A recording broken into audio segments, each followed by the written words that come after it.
Assalamu alaykum hörmətli televizor görgüçülər. Görüb atqanınızlar Erkin Asiya Radiosu Toru televiziyasının həftəlik xəbərlər proqramısı. Məzkur proqramımızda muş bir həftə jarayonida radiomuzda berilgan bir qism mühim xəbərlərni əslitib ötməkçimiz. Mən Erkin. Mən Gülçehra. 4-cü növbətlik Dünya Uyğur Qurultayı davamında ötküzülgən demokratik saylamda Rabia Qadir xanım Dünya Uyğur Qurultayının rəisligiga qayta saylandı. Saylam Qurultayının 3-cü günü, yəni 16 may ötküzülgən. Saylamda 18 dövlətin Tokyoga kelib toplanğan 110-dan artıq Uyğur vəkil avaz bergen. Rabia Qadir xanım to'liq ovoz bilan Dünya Uyğur Qurultayının rəisligiga qayta saylanğan. Saylamda yana Seyit Tunturk, Məmtimin Əla, Abdirish Turdi qatarlıq kişiler Dünya Uyğur Qurultayının muavin rəisləri bo'lib saylanğan. Dünya Uyğur Qurultayının 4-cü qitimlik qurultayı 14 may başlanğan bo'lib, 17 may oxirlashgan edi. Dünya Uyğur Qurultayı hər il ötküzüb atqan Uyğur rəhbərlərini tərbiyələş kursunun 6-cı növbətligi 18 may Yaponiyanın paytaxtı Tokyo şəhrində rəsmi başlandı. Bu kursqa 16 dövlətdən 100 vəkil qatnaşmaqda. 3 gün davamlaşıdığan bu kursda 14 mutaxassis leksiya sözləməkçi. Yığınның açılış nutqini Dünya Uyğur Qurultayı rəisi Rabia Qadir xanım bilan Amerika Demokratiyani İlgir Sürüş Fonduning muavin rəisi Luisa Greva xanım sözlədi. 6-cı növbətlik Uyğur rəhbərlərini tərbiyələş kursu 20 may axırlaşmaqçı. 14 may Tokyo'da başlanğan 4-cü növbətlik Dünya Uyğur Qurultayı dünya axbarat vasitalarida hər xil nöqtalarda xəbər qılınğandan başqa məzkur yığın haqidagi fikir Xitoy baş ministri bilan Yaponiya baş vaziri orasidagi söhbətdə o'tirg'a qo'yilgan. Yaponiya axbarat vasitalarının xəbər qilishicha Xitoy baş ministri Vinjabo dushanba kuni Yaponiya baş vaziri Yoshihiko Noda bilan o'tkazgan suhbatida Xitoy Yaponiya orasidagi Senkaku masalasi ve Dünya Uyğur Qurultayının Tokyo'da çağırılgan yığınını o'tirg'a qo'yib, o'zlarining bu ikki masaladagi noroziligini ifodalagan. Yaponiya baş vaziri Dünya Uyğur Qurultayının yığını haqida to'xtalib, xalqaro universal qimmat o'lchimini ijro qilish zarur deb ta'kidlagan.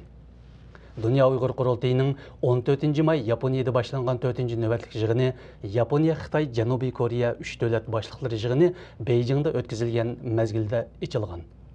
Kanadadagi Uyğur sirik artisti Aygül Mehmet 13 may Kanadadagi eng cho'ng talant sahnasida yuqori maharati bilan tomoshabin va baholovchilarni yana bir qitim hayron qoldirdi. Aygül muallaqda arg'amchiq bekitilgan chambarakka esilib turib, qiyinlik va xatarlik darajasi alayda yuqori sirik maharatini ko'rsatdi. Gerçi Aygül intayin az farq bilan birinchi bo'lib tanlana olmagan bo'lsa-mu, uning ta'sirli hikoyalari, Uyg'urlarni tanishtirib qilgan so'zlari va yuqori maharati uni ko'rganlarning hammasining qalbida unutilg'isiz xotirlarni qoldirdi.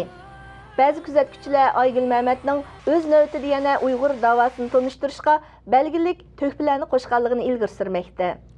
Ma'lum bo'lishicha, Urumchi shahar soqchi idorasining bir boshlig'i 5-iyuldan keyin bolasi g'oyib bo'lganlarning biri bilan o'tkazgan suhbatida g'oyib bo'lganlarning sonining 300 dan ortiq ekanligini oshkorlagan. Gerçi bo'lsan, texi rasmiy isbotlanmagan bo'lsa-mu, bu 5-iyuldan keyin g'oyib bo'lganlar haqidagi farazlarni yangi ship kuchi bilan ta'minlaydi. Biz bu sonning to'g'riligini isbotlash uchun Urumchi shahar soqchi idorasining izdiraksiz g'oyib bo'lganlarni tizimlashga mas'ul xodimi Ahmadjon bilan so'zlashdik. O o'zining g'oyib bo'lganlarni tizimlayotganligini va ularning oila tavobotiga yordam qilayotganligini bayon qilish orqali 5-iyuldan keyin izdiraksiz g'oyib bo'lish voqeasining mavjudligi va voqeaning doiralarining beshini qotirayotgan bir masala bo'lib qolganligini e'tirof qildi. Biz bu haqda yana davomli izlanamiz. George Washington Universitetining professori Sean Roberts Qozog'istondagi Uyg'ur jamoati nomli leksiyada Qozog'istondagi Uyg'urlarning Uyg'ur milliy madaniyatini bir qadar mukammal saqlab qolganligini ilgari surdi. Leksiya 16 may Amerika poytaxtiga joylashgan George Washington Universitetining Yevro-Asiya institutida o'tkazilgan edi.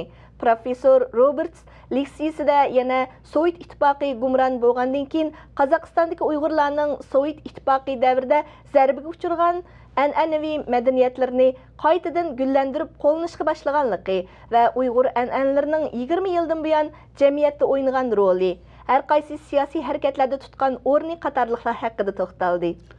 Oshkorlanishicha, Aqsu Shturpan noyisining partkom sekretari Volishin bir yaqinining to'qov fermasini ro'naq topqizish uchun noyidagi Aqto'qay qatorliq bir qism yezining dehqonlarini to'qov beqishga majburlagan.